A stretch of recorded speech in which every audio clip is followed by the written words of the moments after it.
Mis amados hermanos, buenos días, buenos días. No desfallezcamos, sigamos adelante. Firmes, constantes, buscando a nuestro Dios cada día al encuentro de su palabra, porque su palabra es la que nos sostiene, su palabra es espíritu, su palabra es vida. Así es que, en el nombre de Jesús, con toda fuerza, con todo ánimo, volvemos el día de hoy, al igual que lo hicimos el día de ayer, al capítulo 41 del profeta Isaías. Ayer dije 42, es capítulo 41. Dice la escritura en el versículo 21, presenten su causa delante del Señor, presenten su causa. Y nos vamos a posicionar en el versículo 17. Los afligidos y los necesitados buscan agua, pero no hay. Su lengua está reseca de sed. Fíjense lo que dice la escritura. Los afligidos y los necesitados buscan agua, pero no hay. Su lengua está reseca de sed. Yo, el Señor, les responderé. Hemos estado analizando el contexto de Isaías, la situación en la cual ellos se encontraban. El Señor les dice, los que tienen, en este caso, su lengua reseca de sed, yo, el Señor, les responderé. Yo, el Dios de Israel, no los abandonaré. No los abandonaré.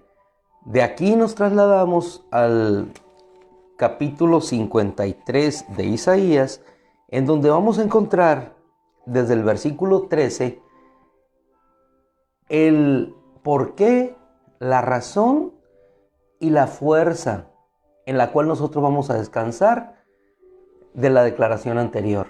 Yo le responderé, yo lo haré. Confiando nosotros en qué. Verso 13, del capítulo 52, porque vamos a regresar al 53. He aquí, dice, mi siervo prosperará, será enaltecido. ¿Cómo hará el Señor de los ejércitos que esto vuelva a suceder? ¿Cómo hará que aquella región que está en un desierto pueda nuevamente o sea renovada para ser una tierra próspera? Ahorita regresaremos al 41 de Isaías. Por lo pronto, ¿cómo lo haré? Mi siervo prosperará, será enaltecido, será levantado y en gran manera exaltado. Volvemos al 41 de Isaías, capítulo 41, y seguimos en el versículo 18. Dice, no los abandonaré, abriré ríos en las alturas desoladas. Abriré ríos en las alturas desoladas y manantiales en medio de los valles. Transformaré el desierto en estanques de aguas y la tierra seca en manantiales. Pondré en los desiertos el cedro, la acacia, el mirto y el olivo. Pondré en el yermo, o sea, en el desierto, el ciprés junto con el olmo y con el boj. Es decir, una transformación total. ¿Por qué lo haré? Porque yo soy el Dios de toda la tierra, dice el Señor a través del profeta Isaías. Y si yo voy a hacer esto, es decir, que voy a transformar esta altura desolada en manantiales en medio de los valles, y voy a establecer allí no solamente el mirto, la acacia, el olivo, sino el olmo y el boj. Y si nosotros estudiamos un poquito sobre estos árboles, encontraremos que estos se desarrollan en climas mediterráneos, en climas donde existe el agua. ¿Cómo podrá hacer el Señor que esta tierra desolada, esta tierra de desiertos, pueda convertirse en una tierra en donde habita el olmo de aproximadamente 500 metros, no 500 metros de altura, que vive 500 años, o el boj, que vive 1000 años? Es decir, ¿cómo haré posible que en medio de esta tierra en la cual está el desierto, empiecen a surgir manantiales de agua y surjan aguas en medio de esos valles? Y hagan crecer árboles que durarán entre 500 y 1000 años, o árboles de hoja verde, de hoja algunos perenne, y que haya fruto y que esté el olivo. ¿Quién lo hará? Lo hará el Señor. Este es el antecedente para hacerles ver a ellos que les traería a una tierra de abundancia y volverían nuevamente a ver lo que sus antepasados habían observado. Nos remitimos otra vez al capítulo 52 de Isaías, versículo 13, en donde dice la Escritura y nos da el punto de cómo o por medio de quién el Señor lo hará. Se los concedió a ellos como nación, pero posteriormente habría de traer el reinado eterno a través de su Hijo. He aquí mi siervo prosperará, será enaltecido, levantado, en gran manera exaltado. De manera que muchos se asombrarán. Ciertamente Él asombrará a muchas naciones. Versículo 14 al final dice, su aspecto más que el de cualquiera de los hijos de los hombres, en apariencia será desfigurado. Ciertamente los reyes cerrarán su boca ante Él, porque lo que no les habían contado verán, y lo que no habían oído entenderán. Y entramos ahora al punto. El Señor dijo que estos manantiales de agua surgirían en medio de los desiertos, que en esas tierras surgirían árboles que durarían cientos de años. Y luego en el capítulo 53 nos hace la pregunta, ¿quién ha creído a nuestro mensaje? ¿O quién ha creído a nuestro anuncio? Y aquí nos detenemos en la palabra creer, creer. ¿Por qué tropezaron aquellos que fueron los edificadores? Tropezaron porque no creyeron. ¿Cómo se muestra el libertador? Sufriente. No un rey en apariencia admirable, por eso le desconocieron. Sin embargo, en esa apariencia, en esa debilidad, Él cargó con nuestras enfermedades, con nuestros pecados, llevó toda nuestra iniquidad. Y volvemos al punto, ¿quién ha creído a nuestro mensaje?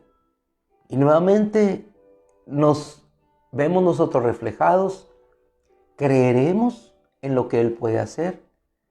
Y si observamos en el capítulo 41 de Isaías, cuando ellos recibieron esta palabra, ¿creyeron que el Señor podría hacer brotar agua de esos desiertos? ¿Convertir esas llanuras en manantiales? ¿Hacer crecer esos árboles hermosos de larga vida y duración, frondosos en toda su extensión? Siempre nosotros nos vamos orillando y perfilando hacia esto, hacia el creer.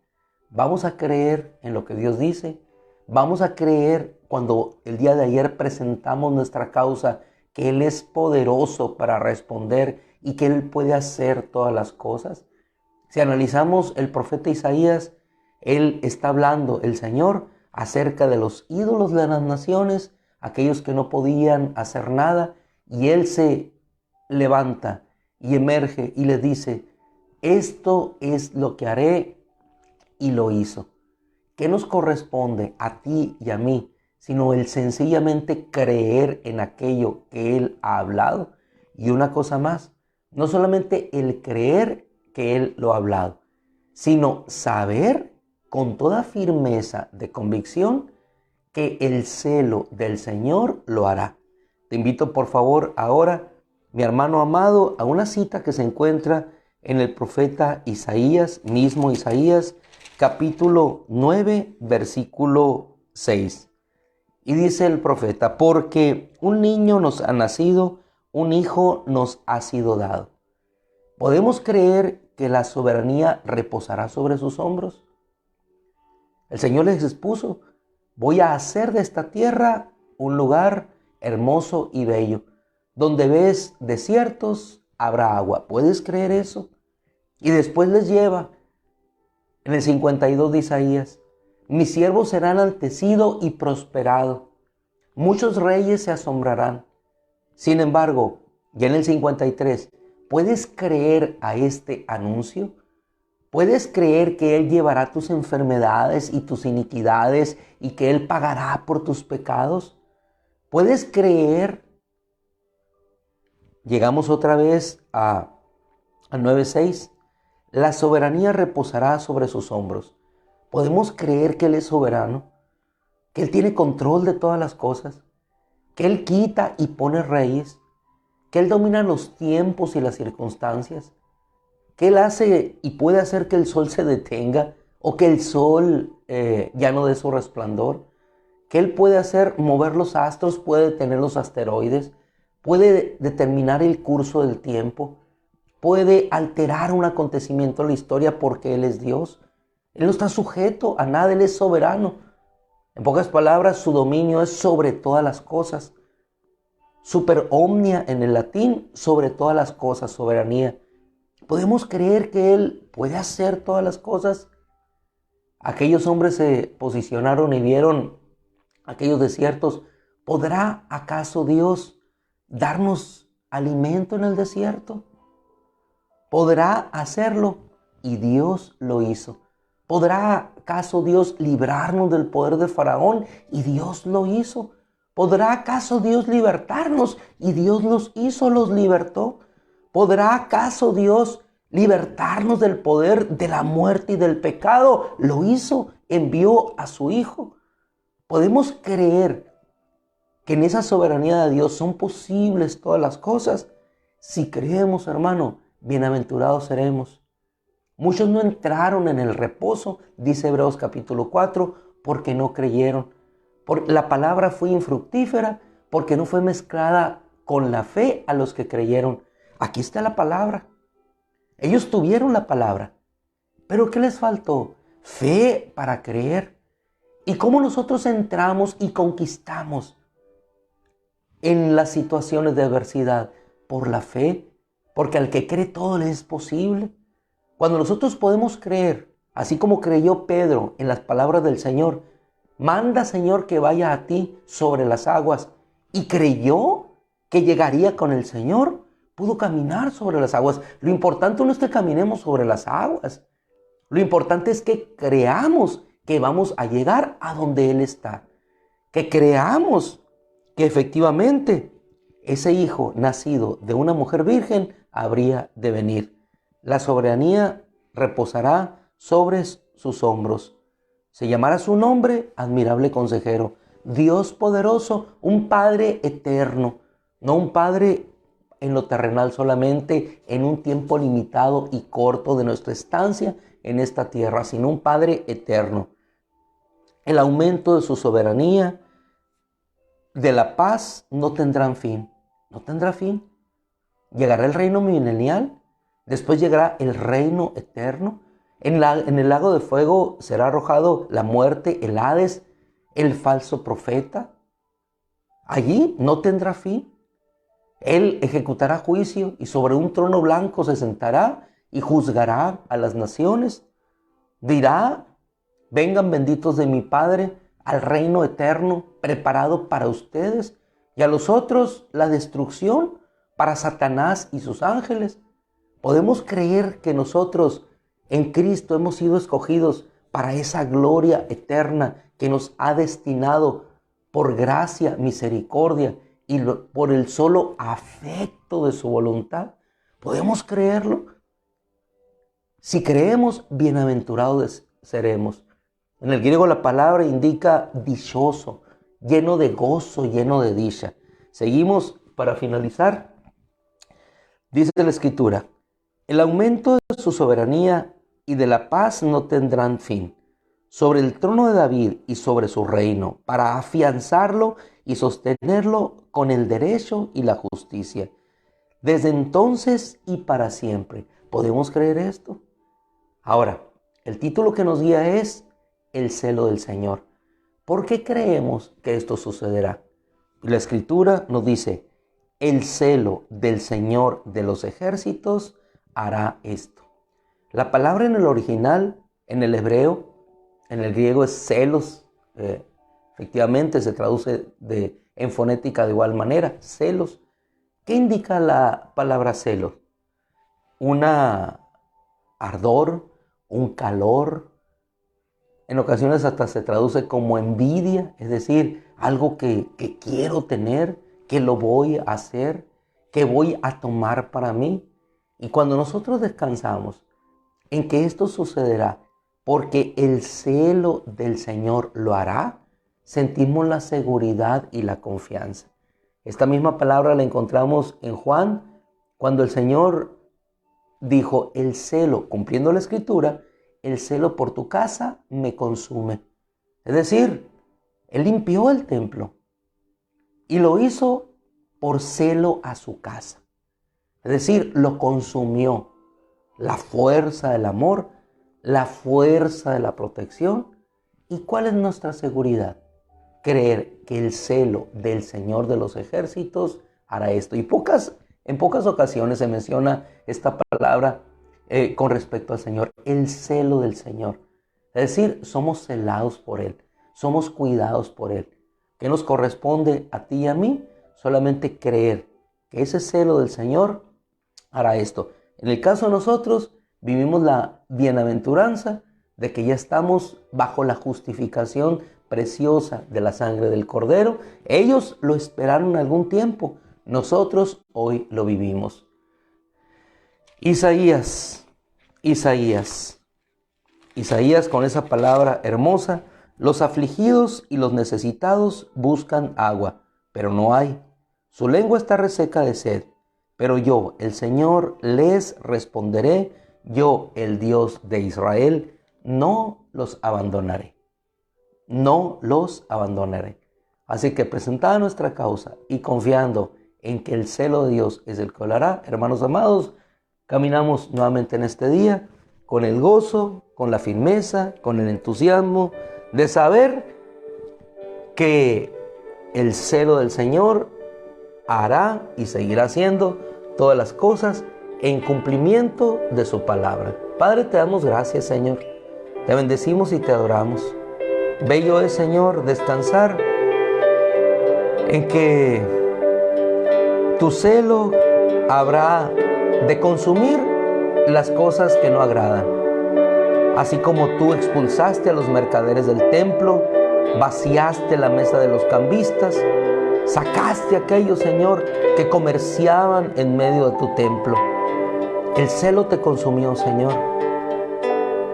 Y en ese celo expulsaste la codicia de tu templo, Señor.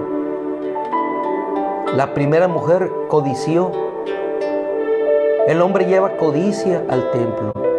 Pero, Señor, tu celo expulsa la codicia del hombre para que quede lo que debe permanecer desde el principio, que es la palabra y la oración. El celo del Señor hará estas cosas. Bueno también es saber, Señor, que ese celo que consume y expulsa lo que no es conveniente, también afirma lo que es de edificación perpetua. Gracias, Padre, porque así como tu celo quema y expulsa lo que no edifica, tu celo, Señor, hace permanecer firme tu palabra dada a tus hijos. Qué seguridad y qué confianza, que el celo del Señor nos purificará, pero que igualmente tu celo nos afirmará. Gracias, Padre, en el nombre de Cristo. Gloria a ti. Amén.